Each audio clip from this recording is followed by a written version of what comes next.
Halo teman-teman, perkenalkan nama saya Brian Wirawan Putra Lauli, NIM 2222010668 kelas MA1. Di video kali ini, saya akan menjelaskan tentang peranan etika tutur bahasa Indonesia dalam pembelajaran di sekolah. Baik, pembelajaran bahasa Indonesia di sekolah diarahkan pada peningkatan keterampilan berbahasa siswa, baik dari aspek mendengarkan, berbicara, membaca, maupun menulis. Berbicara merupakan salah satu keterampilan berbahasa yang rentan dalam hubungannya dengan etika bertutur. Tujuan berkomunikasi berkaitan erat dengan pilihan ragam bahasa yang digunakan. Dalam sebuah percakapan antara dua orang atau lebih, terdapat aturan mengenai cara membuka percakapan, kapan harus berbicara, cara menyela, dan cara menutup percakapan secara baik. Faktor penentu pemilihan bahasa dari segi partisipan tersebut dapat berupa umur, jabatan organisasi, silsilah keluarga, status sosial, pendidikan, dan bahkan ada gejala tingkat kekayaan juga mempengaruhi pilihan kata dalam berbahasa. Baik, kita akan masuk ke dalam pembahasan. Baik, pembahasan pertama kita yaitu bahasa tubuh. Komunikasi menggunakan bahasa tubuh adalah suatu bentuk komunikasi untuk menyampaikan pesan dengan menggunakan berbagai simbol bahasa tubuh, seperti perilaku bahasa tubuh, simbol budaya, dan simbol sosial. Bahasa tubuh memiliki karakteristik umum, antara lain satu sebagai cara manusia untuk mengekspresikan perasaan, dua merupakan ekspresi perilaku sehari-hari, tiga makna komunikasi bahasa tubuh sangat tergantung pada konteks tertentu, 4. Pesan bahasa tubuh mendahului pesan verbal. 5. Bahasa tubuh lebih jujur dibandingkan bahasa verbal. Dan 6. Komunikasi bahasa. Baik, selanjutnya nomor 2. Etika tutur bahasa Indonesia. Etika bahasa adalah suatu kaidah normatif penggunaan bahasa yang merupakan pedoman umum dan disepakati oleh masyarakat pengguna bahasa bahwa cara yang demikian itu diakui sebagai bahasa yang sopan, hormat, dan sesuai dengan tata nilai yang berlaku dalam masyarakat bahasa yang bersangkutan. 3. Sikap terbuka dan bersahabat. Sikap terbuka untuk bisa mendengarkan keluhan dari siapa saja dalam masyarakat tutur bahasa Indonesia diakui sebagai sikap yang sopan dalam tindak tutur. 4. Pertimbangan tabu bahasa. Dalam kegiatan tutur sehari-hari, penggunaan kata tertentu perlu dihindari karena nilai rasanya tidak sesuai. Jika dipaksakan dipakai, biasanya menimbulkan kesan jorok, vulgar, dan tidak sopan.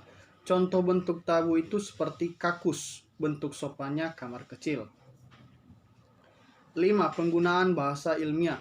Kesopanan tutur biasanya diwujudkan dengan menggunakan kata-kata ragam ilmiah karena ragam keseharian bernilai rasa kurang baik. Contohnya itu bentuk tabu air kencing, bentuk ilmiahnya itu urin. Selanjutnya 6. Penghalusan bahasa atau eufemisme. Untuk bertutur secara sopan, masyarakat bahasa Indonesia sering menghaluskan kata-kata yang dianggap kasar. Penggunaan bentuk halus tersebut berfungsi untuk menghindari kesan tidak sopan, salah paham, dan ketersinggungan. Contohnya bentuk kasar itu bodoh, bentuk halusnya kurang cerdas.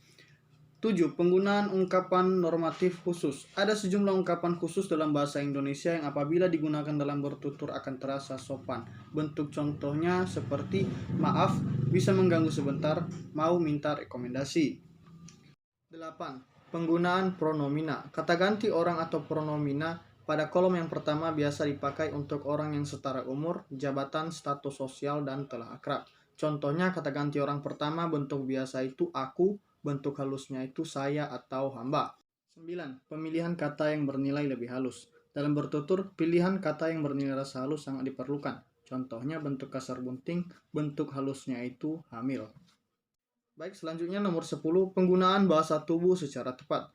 Dalam kegiatan tutur bahasa Indonesia sehari-hari, di masyarakat lazim diikuti oleh bahasa tubuh atau gestur secara proporsional. Contohnya seperti masyarakat Bugis dan sebagian suku lain dalam bertutur akan dinilai lebih sopan apabila misalnya menaruh kedua tangan di depan, berjalan dengan agak membungkuk apabila lewat di depan orang yang lebih tua, dan sebagainya.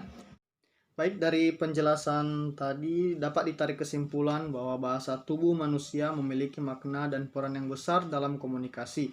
Meskipun selama ini bahasa verbal selalu dianggap sebagai alat komunikasi terandal dengan mengabaikan unsur-unsur non-verbal. Tidaklah salah jika pepatah mengatakan bahwa bahasa adalah cermin pribadi seseorang. Ungkapan tersebut dapat menunjukkan bahwa kepribadian seseorang dapat dinilai dari tutur katanya dalam berbahasa. Sebaliknya, tutur kata yang kasar dan buruk akan menimbulkan citra buruk pula pada pribadi orang tersebut. Atas dasar hal itu, etika tutur bahasa Indonesia memiliki peranan penting dalam pembelajaran di sekolah yang juga memberikan kontribusi pada kurikulum pendidikan karakter siswa. Baik, demikian penjelasan materi tentang peranan etika tutur bahasa Indonesia dari saya. Semoga bisa bermanfaat dan sampai jumpa.